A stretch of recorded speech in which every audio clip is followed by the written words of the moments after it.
दोस्तों आज हम बात करेंगे एक ऐसे टॉपिक के ऊपर जो हर किसी के दिमाग में कभी ना कभी तो आता ही है। उसका नाम है कार्मिक बॉन्ड्स।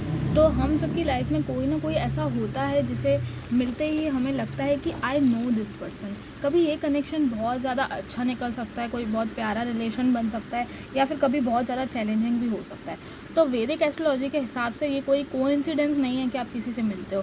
आज हम डीप डाइव करेंगे कि कैसे आप अपनी और अपने पार्टनर की बर्थ चार्ट देखकर ही समझ सकते हो कि आपका बॉन्ड कितना गहरा है और उसका पर्पस क्या है। तो पहला है understanding the concept of bond. सबसे पहले ये समझना ज़रूरी है कि बॉन्ड का मतलब हमेशा हैप्पीली एवर आफ्टर नहीं होता है।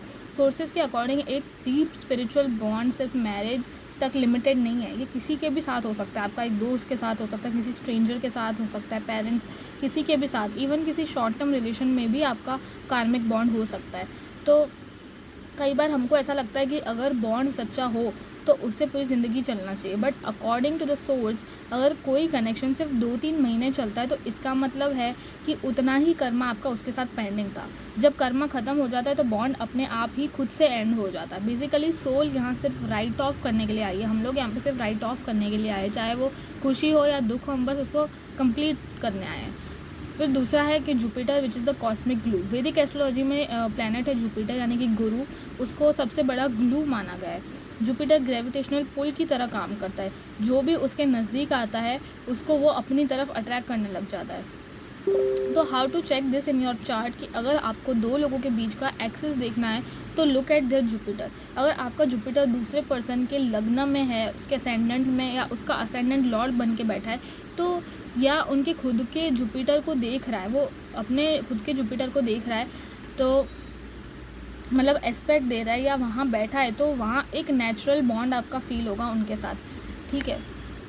फिर उसके बाद आता है ये बॉन्ड मून पर भी ट्रिगर हो सकता है, पर मेन कनेक्शन लग्न और जुपिटर से ही पता चलता है। जब दो लोगों के जुपिटर एक दूसरे के इन पॉइंट्स को टच करते हैं ना, तो वो दो ऑब्जेक्ट्स की तरह एक दूसरे से बॉन्ड हो जाते हैं।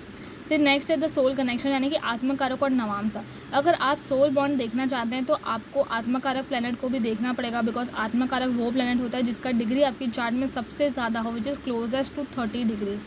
तो इसकी टेक्निक क्या है कि अपना आत्मकारक प्लैनेट पहले आइडेंटिफाई करो, देखो कि वो जो नवांशा D9 चार्ट में किस साइन में बैठा हुआ है, और अब वो साइन यानी कि कारकांशा दूसरे पर्सन की चार्ट में बहुत डोमिनेंट होगा, या तो उनका असेंडेंट मून या सन वही साइन में होगा।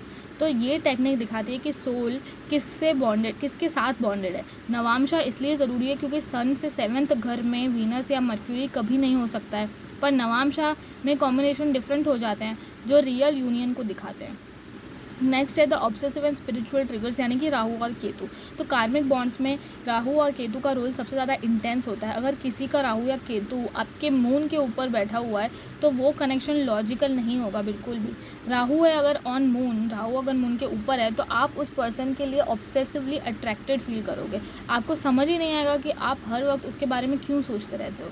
और वही अगर केतु आ जाए मून के ऊपर, केतु ऑन मून, तो ये एक बहुत ही डीप स्पिरिचुअल कार्मिक बॉन्ड हो जाता है। जैसे एकदम ही स्पिरिचुअल बॉन्ड फ्री होगा आपको उसके साथ। आपको लगेगा कि आप उन्हें सदियों से जानते हो, आप उनके साथ ही हो शुरू से। पर याद रखना कि ये ट्रिगर हमेशा अच्छा नहीं होता है। हो सकता है वो आपका worst enemy of past life भी निकल सकते हैं। तो या कोई पुराना स्पाउस जो सिर्फ अपना हिसाब बराबर करने के लिए आया है आपके पास इस जन्म में। तो राहु केतु का ऐसा भी होता है। फिर है destiny versus horoscope matching. Source का कहना है कि हॉरोस्कोप मैचिंग, यानी कि हॉरोस्कोप मैचिंग से ज़्यादा इंपॉर्टेंट आपकी डेस्टिनी होती है। आपको उसी इंसान के साथ एंड अप होना पड़ता है जिसके साथ आपका कर्मा पेंडिंग है। हम लोग अक्सर पास्ट लाइफ्स की बातें करते रहते हैं, पर 99.9% लोग अपनी पास्ट लाइफ नहीं देख पाते हैं, कभी नहीं देख पाते। जब तक उनकी कुंडलिनी जागृत ना हो आप नहीं देख सकते। जो कि सहस्रार चक्र तक ना पहुंच जाओ आप, तब तक आप नहीं देखने वाले हो। वहाँ पहुँच कर ही कोई अपने पुराने कर्म को रिलीज़ कर सकता है। फिर आता है honesty in character in relationship. लोग अक्सर हमेशा पूछते हैं ना कि क्या मेरा स्पाउस लॉयल होगा। तो इसमें ये वार्निंग है कि अधूरा ज्ञान जो है, हाफ नॉलेज, बहुत ही ज़्यादा डेंजरस होता है। सिर्फ एक कॉम्बिनेशन को देखकर किसी को भी आप चीटर लेबल बिल्कुल नहीं कर सकते, क्योंकि चार्ट में और भी बहुत सारी चीज़ें जो काम कर रही होती है। अगर आपको ऑनेस्टी देखनी है तो फिक्स्ड साइन है। जिन लोगों का प्लैनेट फिक्स्ड साइन में ज़्यादा रहता है ना, वो अक्सर ज़्यादा ऑनेस्ट और प्रैक्टिकल होते हैं, क्योंकि वो चीज़ें छुपा ही नहीं सकते हैं, छुपा नहीं पाते वो लोग। तो फिक्स साइन में ज़्यादा प्लैनेट होना उसका एक इंडिकेशन है। दूसरा है नक्षत्र।